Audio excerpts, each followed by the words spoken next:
everyone, this is Sushma Singh from SR Group of Institution. Last lecture में बेटा हमने discuss किया था कि इंडियन कॉन्ट्रैक्ट एक्ट क्या होता है, वो कब आया था, उसका फॉर्मूला क्या होता है, किस सेक्शन में डिफाइन किया गया है और किस तरीके से कॉन्ट्रैक्ट वैलिड बनता है। तो उस पॉइंट में क्वेश्चन अराइज हुआ था कि कॉन्ट्रैक्ट को वैलिड बनाने के लिए कुछ एसेंशियल एलिमेंट होने चाहिए। तो लास्ट लेक्चर में हमने प्रॉमिस भी किया था कि आज के लेक्चर में हम पढ़ेंगे essential element of a valid contract. तो आज हमें यही पढ़ना है। तो आप लोग ध्यान दीजिए, सबसे पहले ये टॉपिक क्या है।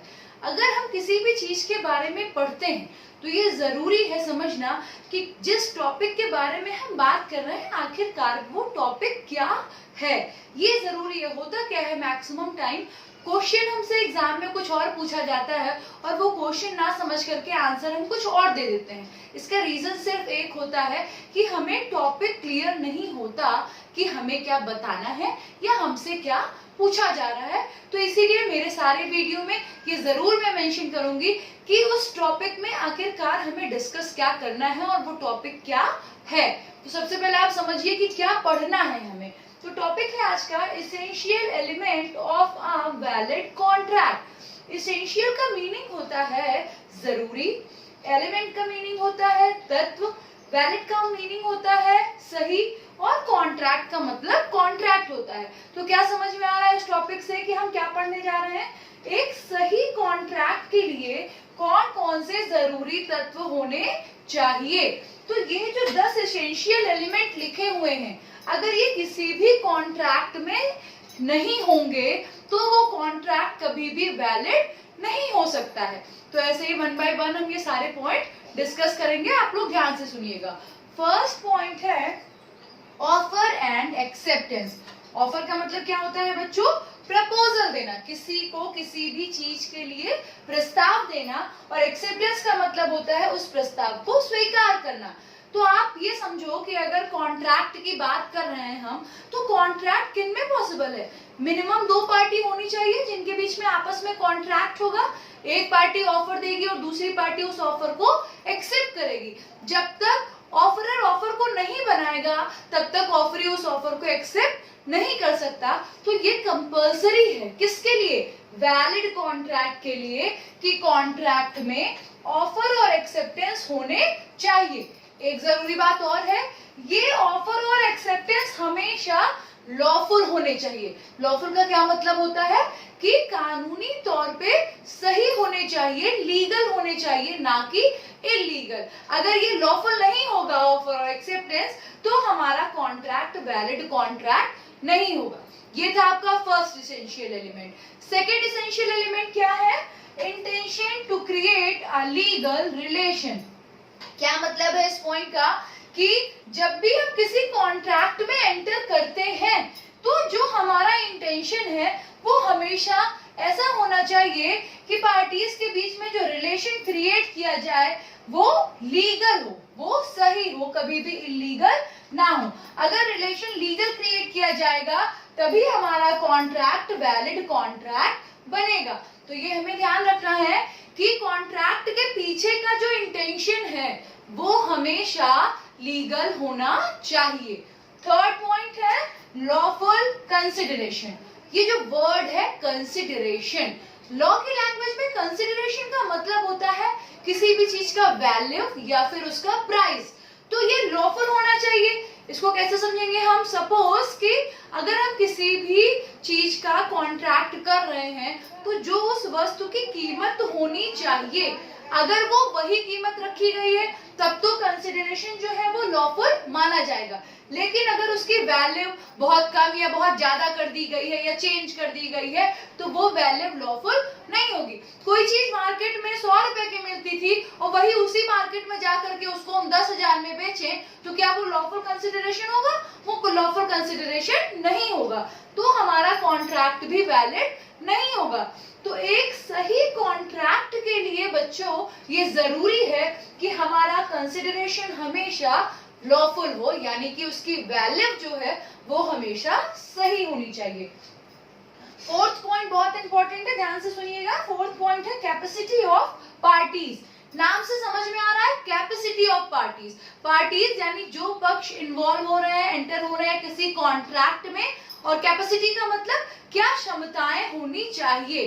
तो क्या मतलब निकल रहा है इस पॉइंट का कि जो भी पार्टी कॉन्ट्रैक्ट में एंटर करती हैं उनमें क्या क्षमताएं होनी जरूरी हैं। अगर ये क्षमताएं उनमें नहीं होंगी, ये कैपेसिटी उनमें नहीं होगी, तो हमारा कॉन्ट्रैक्ट वैलिड नहीं होगा।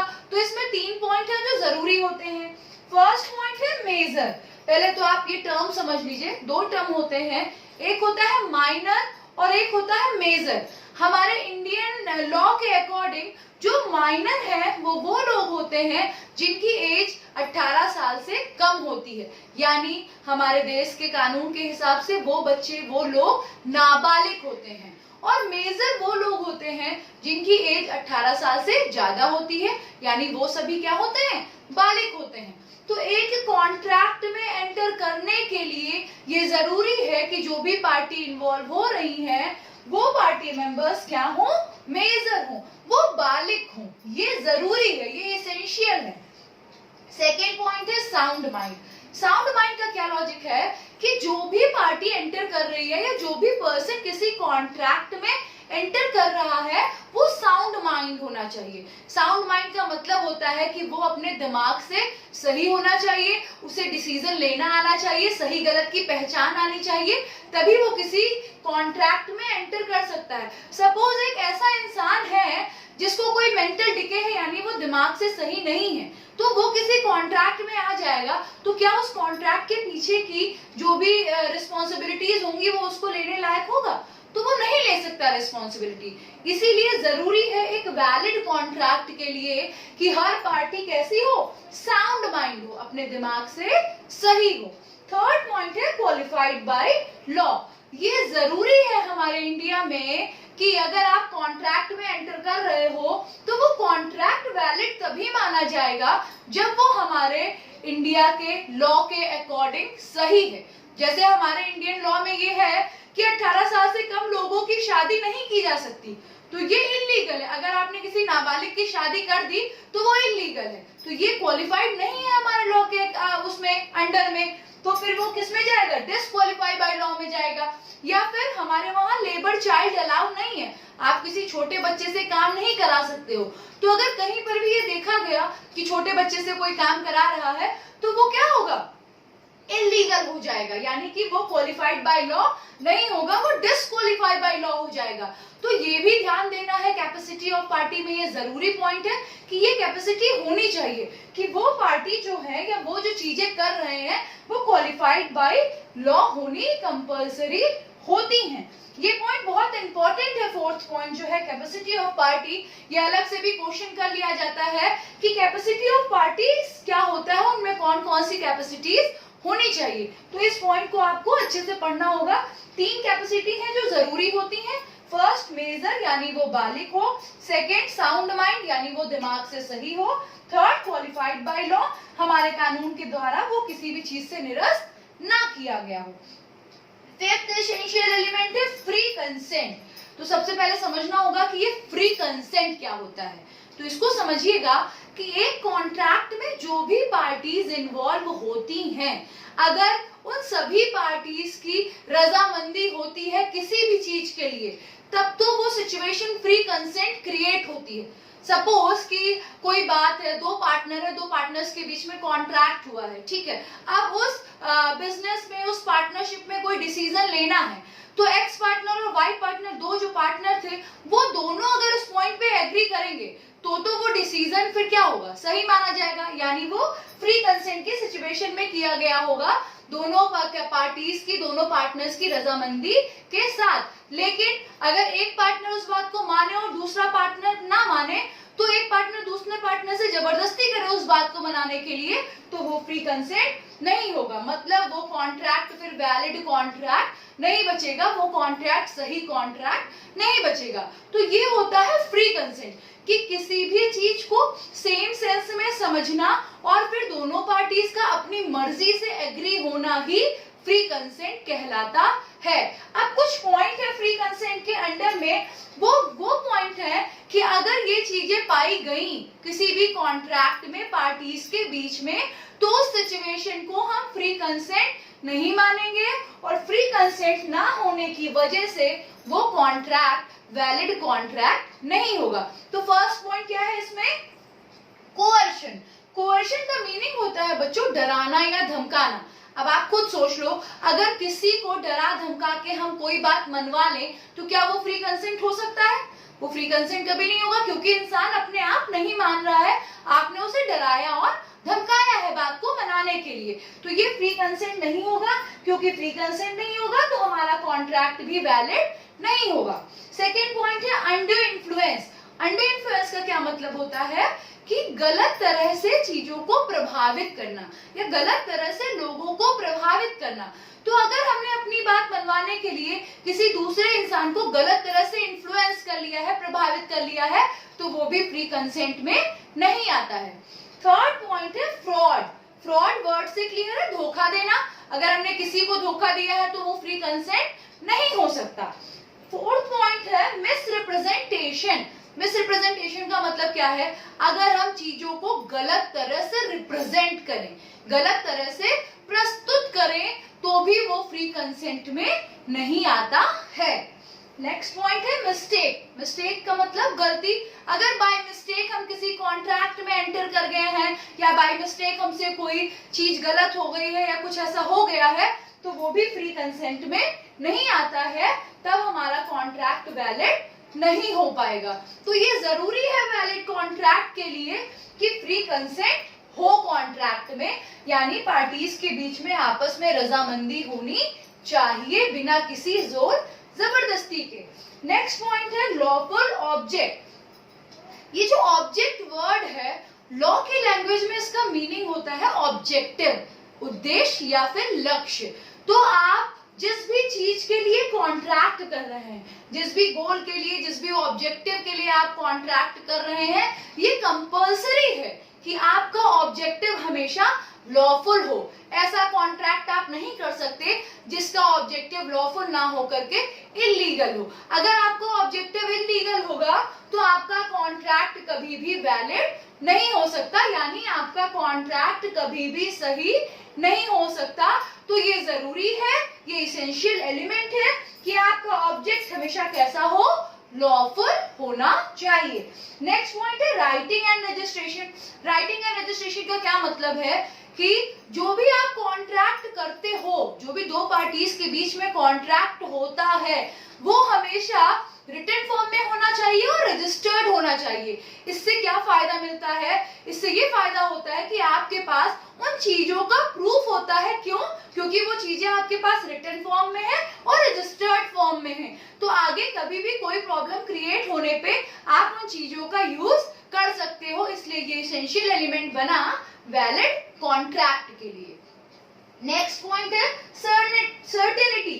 सर्टेनिटी क्या होता है दोस्तों?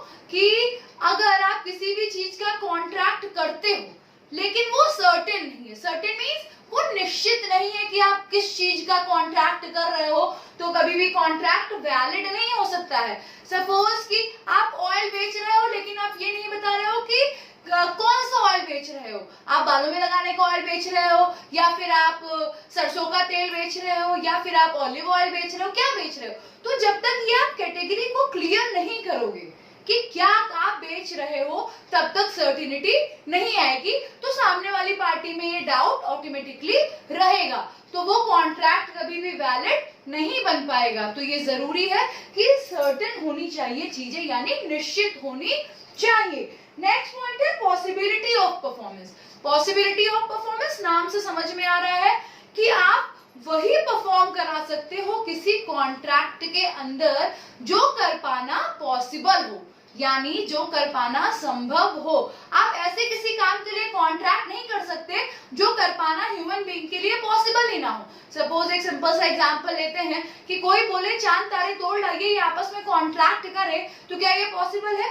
तो इस बात का जो कि कर पाना ही पॉसिबल नहीं है और हम आपस में कॉन्ट्रैक्ट करें, तो वो कॉन्ट्रैक्ट कभी भी वैलिड नहीं होगा।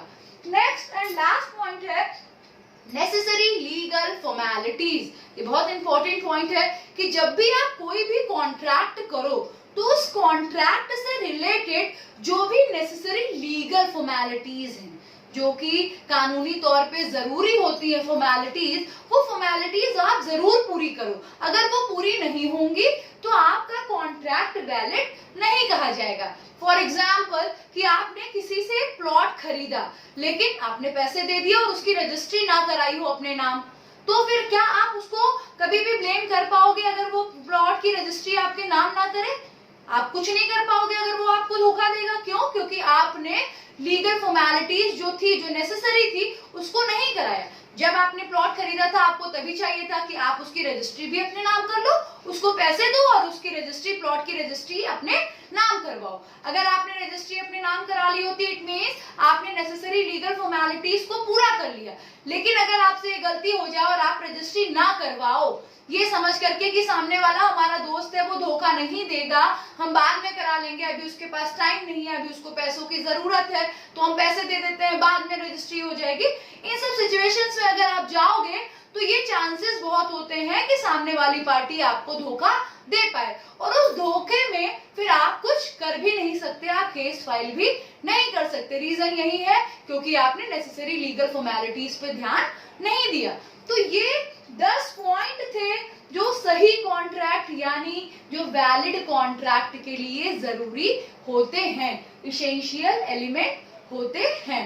एक बार फिर से कम शब्दों में रिवाइज करते हैं, सुनिएगा ध्यान से। टॉपिक है essential element of a valid contract. सही कॉन्ट्रैक्ट के लिए तत्व जो जरूरी होते हैं वो हमें पढ़ना है। फर्स्ट पॉइंट है ऑफर एंड एक्सेप्टेंस। बिना प्रस्ताव और बिना स्वीकृति के कोई भी कॉन्ट्रैक्ट पॉसिबल नहीं हो सकता। Intention to create a legal relation, जो भी कॉन्ट्रैक्ट में हम रिलेशन क्रिएट करना चाहते हैं वो हमेशा लीगल होना चाहिए। लॉफुल कंसिडरेशन, जिस भी चीज का हम कॉन्ट्रैक्ट करें उसकी वैल्यू हमेशा लॉफुल होनी चाहिए। कैपेसिटी ऑफ पार्टीज, पार्टीज में कुछ क्षमताएं होनी जरूरी है। पहली है मेजर, यानी वो पार्टी बालिग हो। साउंड माइंड, अपने दिमाग से सही हो। क्वालिफाइड बाय लॉ, ऐसा कुछ भी ना हो जो हमारे देश के कानून के द्वारा निरस्त किया गया हो, वो क्वालिफाइड होना जरूरी है। नेक्स्ट पॉइंट है फ्री कंसेंट। फ्री कंसेंट का मतलब होता है हर पार्टीज की आपस में रजामंदी होनी जरूरी है बिना किसी जोर जबरदस्ती के। इसके अंडर में पॉइंट है कोअर्शन, अगर हमने किसी को डराया धमकाया है तो वो फ्री कंसेंट नहीं होगा। अंडर इन्फ्लुएंस, गलत तरह से प्रभावित कर लिया तो वो फ्री कंसेंट नहीं होगा। फ्रॉड, अगर हमने किसी को धोखा दिया। मिस रिप्रेजेंटेशन, चीजों को गलत तरह से प्रेजेंट कर लिया। मिस्टेक, अगर कोई गलती की तो ये फ्री कंसेंट में नहीं आएगा। 6 पॉइंट है लॉफुल ऑब्जेक्ट। ऑब्जेक्ट का मतलब है ऑब्जेक्टिव, तो जो भी कॉन्ट्रैक्ट के पीछे का ऑब्जेक्ट है वो हमेशा लॉफुल होना चाहिए, तभी हमारा कॉन्ट्रैक्ट वैलिड होगा। नेक्स्ट पॉइंट है राइटिंग एंड रजिस्ट्रेशन, जो भी आप कॉन्ट्रैक्ट करें वो रिटन फॉर्म में होना चाहिए और रजिस्टर्ड होना चाहिए। नेक्स्ट पॉइंट सर्टिनिटी, जिस भी चीज का आप कॉन्ट्रैक्ट करें वो सर्टेन, वो निश्चित होनी चाहिए। Next one is possibility of performance, जो भी परफॉर्म करवाना चाहते हैं आप कॉन्ट्रैक्ट में वो ऐसा होना चाहिए जिसको कर पाना पॉसिबल हो। Last point necessary legal formalities, जो भी उस कॉन्ट्रैक्ट के अंदर में नेसेसरी लीगल फॉर्मेलिटीज हैं उसको आपको पूरा करना जरूरी है। अगर आप नहीं करेंगे तो वो कॉन्ट्रैक्ट वैलिड नहीं होगा। मैं उम्मीद करती हूँ कि आप सभी को ये essential element of a valid contract समझ में आए होंगे। बाकी आपको अगर किसी भी पॉइंट में डाउट है तो आप कमेंट बॉक्स में लिखिए, उन डाउट्स को मैं क्लियर करूंगी। Thank you so much.